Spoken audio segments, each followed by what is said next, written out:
అందరికీ నమస్కారం. Welcome to నిమ్మనాస్ కిచెన్. ఈరోజు వీడియోలో ఒక టేస్టీ అండ్ సింపుల్‌గా చేసుకునే లంచ్ బాక్స్ రెసిపీ మేథీ పలావ్‌ని చూపిస్తున్నాను. చాలా క్విక్‌గా చేసుకోవచ్చు. దీన్ని రైతాతో గాని లేదా ఏదైనా మసాలా కర్రీతో సర్వ్ చేసుకుంటే చాలా బావుంటుంది. ముందుగా 2 టేబుల్ స్పూన్ల ఆయిల్, 1 స్పూన్ నెయ్యిని వేసి బాగా వేడయ్యాక బిర్యానీ ఆకు, చిన్న ముక్క దాల్చిన చెక్క, యాలకు 1, 2 లవంగాలు, 1 టీ స్పూన్ జీలకర్రని వేసి ఫ్రై అయ్యాక 2 ఉల్లిపాయల్ని సన్నగా తరిగి వేసుకోవాలి. ఉల్లిపాయలు వేగాక 1 టేబుల్ స్పూన్ అల్లం వెల్లుల్లి పేస్ట్, రుచికి తగ్గ ఉప్పుని వేసి పచ్చివాసన పోయేంత వరకు ఫ్రై చేసుకొని కొన్ని జీడిపప్పు పలుకులు, 1 టేబుల్ స్పూన్ పచ్చి బఠానీ, 1 రెమ్మ కరివేపాకు, 5 పచ్చిమిర్చి చీలికల్ని వేసి వీటిని కాస్త ఫ్రై చేసుకోవాలి.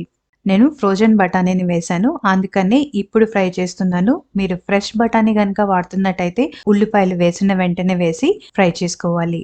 తర్వాత 2 టమాటాల్ని చిన్నగా కట్ చేసి వేసుకోవాలి. 1/2 టీ స్పూన్ పసుపుని వేసి టమాటాని కాస్త మగ్గనివ్వాలి. తర్వాత 1.5 టీ స్పూన్ ధనియాల పొడి, 1 కప్పు నీట్‌గా క్లీన్ చేసుకున్న మెంతికూరని వేసి 2 మినిట్స్ ఫ్రై అవ్వనివ్వాలి.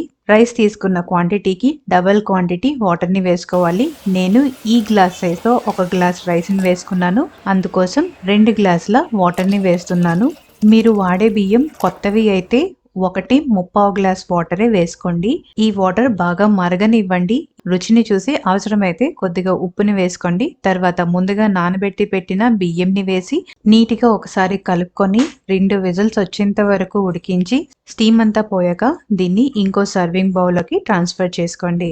మరి ఈ రెసిపీ నచ్చినట్టయితే మీరు కూడా ట్రై చేయండి. అలానే మీ ఫ్రెండ్స్ అండ్ ఫ్యామిలీతో వీడియోని షేర్ చేయండి. ఛానల్‌ని కూడా సబ్స్క్రైబ్ చేసుకోండి. Thanks for watching.